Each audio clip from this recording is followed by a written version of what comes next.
So guys, let's start with the next topic, that is power. ये basically energy work power के chapter का last topic है. तो power की first of all definition देख लो, ए या बी पार्ट में आ जाती है. तो इसकी डेफिनेशन क्या है? Rate of change of energy या फिर work done. Rate of change of energy या rate of change of work done. और इससे हमारे दो फार्मूला जनरेट हो जाते हैं पावर के, that is energy upon time और वर्क डन अपॉन टाइम. अच्छा, पावर का दूसरा पॉइंट क्या है कि power is measured in terms of what's. ठीक है, ये दो मेन पॉइंट्स याद कर लो. अब एक और चीज़ आती है एग्जाम में यूजुअली कि कभी कभार वो आपको कह देता है कि describe an experiment to calculate power. तो इसके लिए आप ये वाला एक्सपेरिमेंट याद कर लो या फिर पैराफ्रेज करके एग्ज़ाम में लिख के आना. फर्स्ट ऑफ ऑल क्या करोगे? फर्स्ट ऑफ ऑल एक स्टेयर्स लोगे, ठीक है, और count the number of stairs. सही है, सपोज 120. स्टेप 2 में आप क्या करोगे कि height of each stair calculate करोगे. ईच स्टेयर की हाइट कैलकुलेट करोगे. फर्स्ट स्टेप में क्या किया? नंबर ऑफ स्टेयर्स कैलकुलेट की. सेकंड स्टेप में क्या किया? ईच स्टेयर की हाइट कैलकुलेट की. थर्ड स्टेप में आप क्या करोगे? एक एथलीट को कहोगे कि please run up the stairs. ठीक है, और फास्ट एज ही कैन. ठीक है, उसको बोलोगे जितना फास्ट हो सके इन स्टेयर्स पे रन करो. ठीक है. स्टेप 4 में आप क्या करोगे? इसका जो टाइम है वो नोट करोगे. किसका टाइम? जितना टाइम एथलीट ने यहाँ से यहाँ तक आने में किया है ये आप नोट कर लोगे. फर्स्ट स्टेप में क्या किया? नंबर ऑफ स्टेयर्स मेजर की. सेकंड में क्या किया? ईच स्टेयर की हाइट मेजर की.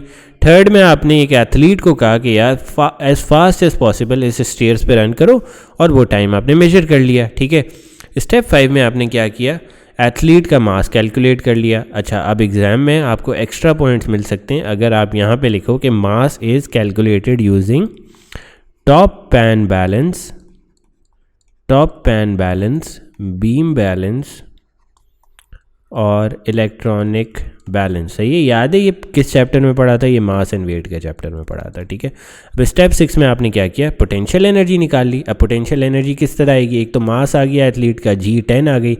अब कितनी हाइट वो क्लाइम किया है, हाइट किस तरह पता चलेगी? नंबर ऑफ स्टेयर्स को हम मल्टीप्लाई करेंगे each height of the stairs से. तो 120 को अगर हम 0.15 से मल्टीप्लाई करेंगे तो हमें टोटल हाइट पता चल जाएगी, क्योंकि एक स्टेयर की हाइट 0.15 है और टोटल स्टेयर्स 120 है. तो टोटल हाइट निकालने के लिए 120 को 0.15 से मल्टीप्लाई करेंगे. ये हमारी आ गई पोटेंशियल एनर्जी. अब पावर क्या होती है? Energy upon time. तो एनर्जी तो आ गई हमारे पास, पोटेंशियल, तो हमने एनर्जी रख दी. टाइम हमने कैलकुलेट कर लिया था. स्टेप 4 में आई गेस, यस, तो हमने 4 से डिवाइड कर दिया, हमारे पास पावर आ गई. सिंपल पावर में बस ये चीज़ है. ठीक है. अब एफिशिएंसी कैलकुलेट करने के लिए दो तरीके हैं. ठीक है, एफिशिएंसी कैलकुलेट करने के दो फार्मूले होते हैं. Power output divided by power input इन 200 या energy output divided by energy input इन 200. ठीक है. अब एक एग्जाम्पल क्वेश्चन करते हैं. ठीक है.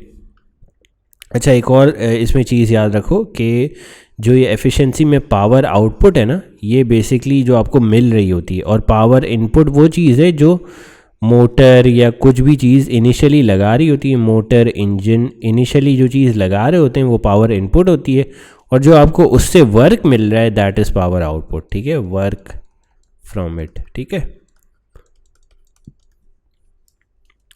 चलो अब एक सवाल करते हैं. An electric motor has an efficiency of this. हमें पता चल गया इसकी एफिशिएंसी है 35%. ठीक है. It lifts a 7.2 kg load. ठीक है, इसको लिफ्ट कर रहा है.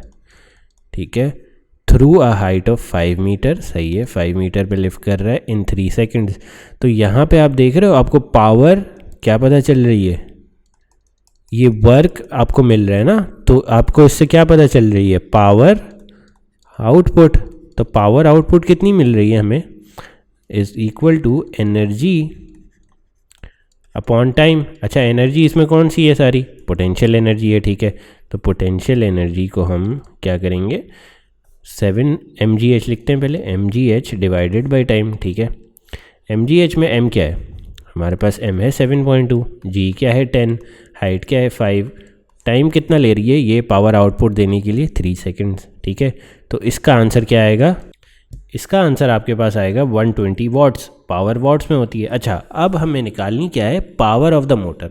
यार अब अगर आप एफिशिएंसी का फॉर्मूला वापस रिवाइज करो तो मैंने आपको क्या बताया था, पावर आउटपुट वो होती है जो वर्क हो रहा होता है या एनर्जी हमें बाद में मिल रही होती है, ठीक है। और पावर इनपुट क्या होती है, मोटर और इंजन की बेसिकली जो इनिशियल इनपुट होती है वो है, ठीक है। तो हमें क्या निकालनी है, पावर ऑफ मोटर निकालनी है, ठीक है। तो हमें बेसिकली पावर इनपुट निकालनी है। हमारे पास है क्या, पावर आउटपुट, एफिशिएंसी भी है, तो let's plug in the values. 35 is equal to क्या, पावर आउटपुट, सही है। पावर आउटपुट क्या है, ये 120 डिवाइडेड बाय पावर इनपुट हमें कैलकुलेट करनी है इनटू 100। तो क्या आंसर आ जाएगा, तो हमारा आंसर आएगा पावर इनपुट का 342.85 votes. So basically simple power की ये कैलकुलेशंस है और थोड़ी बहुत डेफिनेशन है। Do go through the video again अगर कुछ समझ नहीं आया, और अगर फिर भी कुछ समझ नहीं आता तो do ask in the comments. Thank you for watching.